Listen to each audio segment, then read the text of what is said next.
Hello. Well, the NHS is failing. According to the National Pensioners Convention, the NHS is breaking all the wrong records. But is the government really going to do anything about it? Welcome to Grey Matters.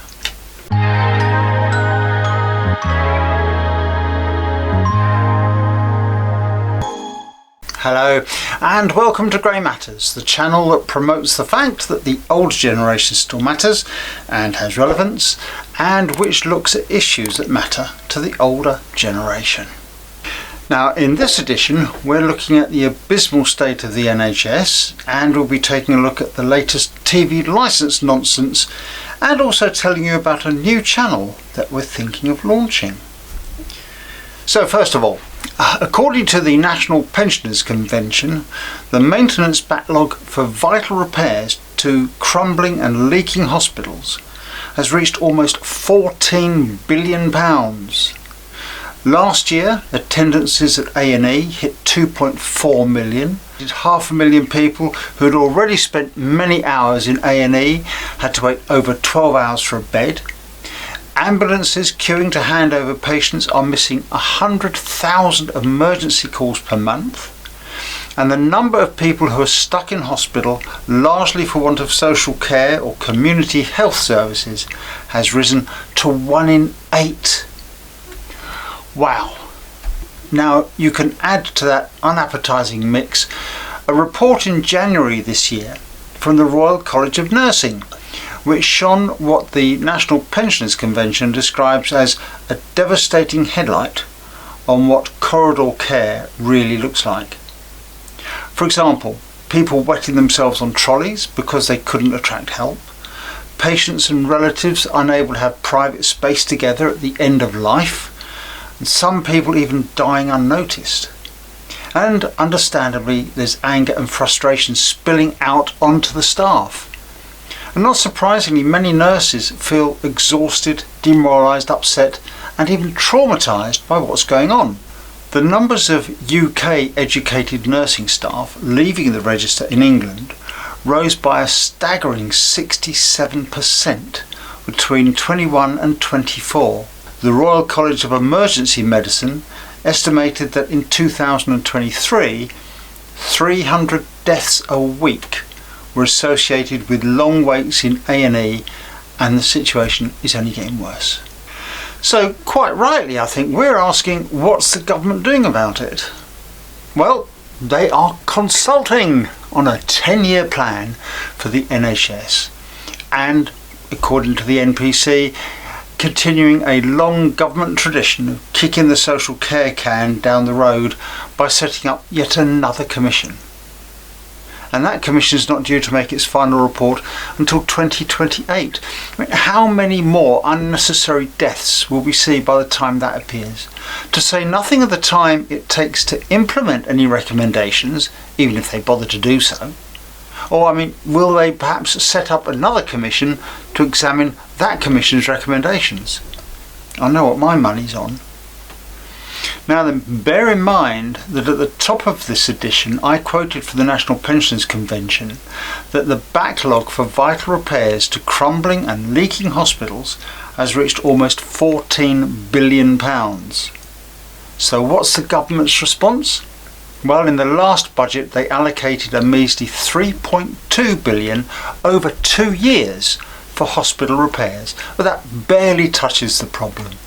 Now, Starmer, of course, is committed to reducing waiting lists by 3 million over the next 4 years, but they'll do this almost entirely by outsourcing to the private sector. Gilda Peterson from the National Pensioners Convention says that any illusion that this is just a temporary fix is challenged by the fact that the NHS is offering long-term contracts to these private companies and is promising them more integration into the NHS planning services to help them increase capacity. So what they're actually doing is funding the expansion of the private sector instead of the NHS. And isn't that just what so many of this channel's viewers have been saying? And my lovely subscribers out there, you people, so many of you are saying that the government's intention is to break up and sell off the NHS. And it seems one way of doing that is to drastically underinvest until real investment becomes unrealistic, because it wouldn't be financially viable. The National Pensioners Convention is adamant that we need to do all we can to insist that the government invests in the NHS, not private companies. And with other organisations, they intend to press the government to get on with setting up what's called the National Care Support and Independent Living Service without further delay. Because let's face it, 2028 is too late. When Bevan set up the NHS in 1948, it was designed to provide free, accessible, universal health care, and its current sorry state is not the fault of migrants, disabled and older people. At the heart of its decline, we believe, is the callous and intentional underfunding by successive governments, and it has to stop. Fighting back is the only way we can hope to continue getting free, accessible and universal healthcare for all of us and for generations to come, as and when we need it. Next up, I saw a video the other day by a YouTuber, KD 2.0, in which she'd had a threatening letter from TV Licensing. Well, we'll be back to look at that after this short break. Welcome back. Now, we all know that Capita, who run the enforcement and sales of TV licensing, try to intimidate, mislead and confuse people about the need for a TV licence. And the letter that YouTuber KD 2.0 received contained a classic example of what I would suggest is deliberately woolly phrasing. Take a look at this clip. You need a TV licence if you or anyone else at this address watches or records live TV. Well, I don't. This includes all channels, right, and all pay TV services, right? They've stepped up the game now. They have stepped up the game to include all TV normal channels of the BBC, right? Normal TV, what you'd get, any BBC channel. Yeah, it's not just that now. Nah, you got to pay for things like Amazon Prime Video, and you also need a TV licence to be covered for anything on BBC iPlayer.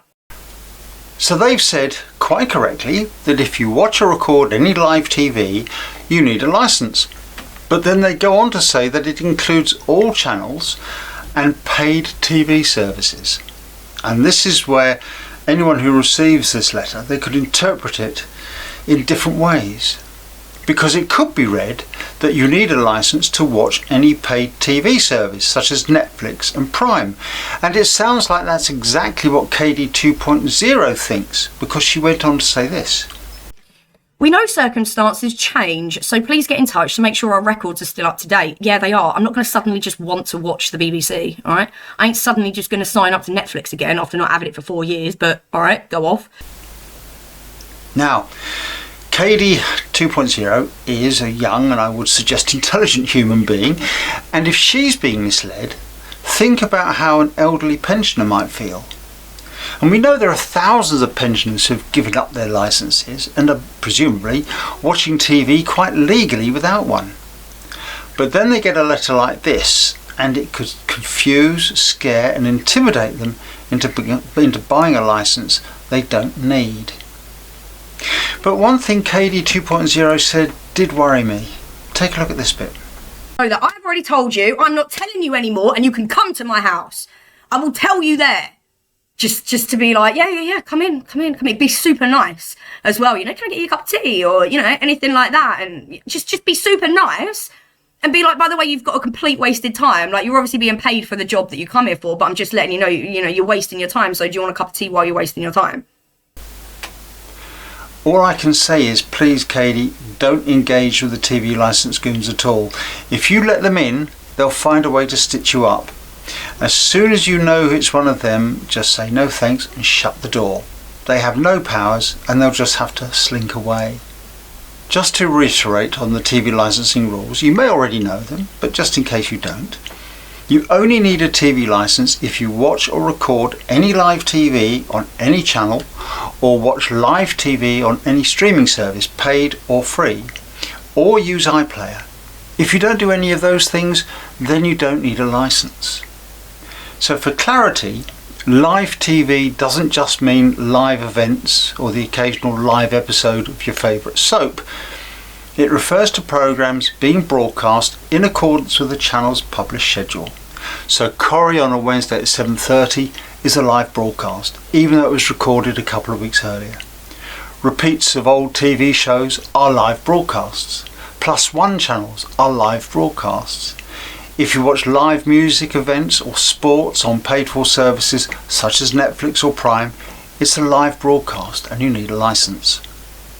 And this applies whether you watch it on TV, iPad, your phone, laptop or any other device. You do not need a licence just to watch catch-up services like ITV Hub or More4, and you don't need a licence to watch normal streaming content on your paid services such as Netflix and Prime. And you also don't need a licence to watch live streams from YouTube channels. So for example, if we did a live stream, you wouldn't need a licence to watch it. That's because YouTube channels are not TV broadcasters. But be careful, because you can access some live TV broadcasts on YouTube. Now you also do not need a licence simply for owning equipment that can receive TV broadcasts. Otherwise every smartphone would come with a licence requirement. It depends what you intend to do with the equipment. Now I'm sure many of you will have had these letters, and as you know, the best place for them is in the bin. I'd love to know what your experience is of the TV licence goons. Have you met them? Have you come across them? Have you had a dispute with them? Have you argued with them? Have you just shut the door in their faces? Do let us know in the comments. Now, there's more to come after this short break. We'll see you back here with some potentially exciting news as soon as you hit that skip button. See you in a moment. Welcome back. And finally, as you know, we've repeatedly said on this channel that politics won't make it to air unless they are policies or issues that affect the older generation, in which case we will comment on them. However, it's evident that the political scene in the UK is causing concern, and indeed has been for some years, so we've been wondering if we're doing our viewers a disservice by not discussing the wider issues. And then that gives us a problem, because Grey Matters was not set up to be a political channel. Until last June, our content had been more about travel, pensions, health, lifestyle, things like that. But it's clear we have a subscriber base that is very concerned, even passionate, about what's happening in the country. So we're contemplating launching a second channel, tentatively called UK Matters. And that channel would offer a more frequent commentary about the wider political shenanigans in Westminster. Grey Matters will continue in its current form, offering more of our traditional content and obviously also including the political issues that affect our generation, as we do now. And we would want the new channel to feel familiar and comfortable to our existing subscribers and be an obvious relative to Grey Matters. Now here's a very short clip of what it might look like. Two of our leading politicians have at last admitted that they are in fact aliens. For more on this story, stay tuned. Welcome to UK Matters.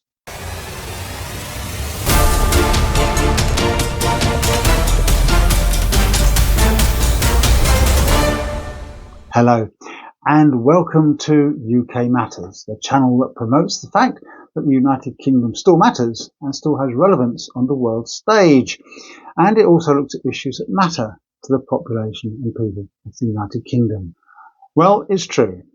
Apparently Boris Johnson and Keir Starmer are both aliens. They've admitted it quite openly in the House of Commons today. So, and that's it now for this edition of UK Matters.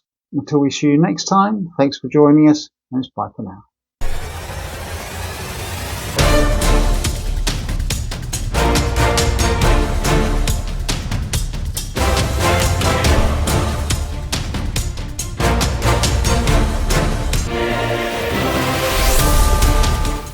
So what do you think? Would UK Matters float your boat? Would you subscribe to it? Do let us know in the comments, because when all's said and done, we're here to give you the content you want. So to that end, we'll put out a pilot episode in due course to get some more feedback from you, more reactions and opinions from all you wonderful viewers. So that's it for now. There's plenty to unpick and comment on in this episode for sure, so do get those keyboards tapping. If you like what you've seen, please subscribe and hit the bell to stay notified of our future content. So until the next time here on Grey Matters, thanks for joining us, and it's bye for now.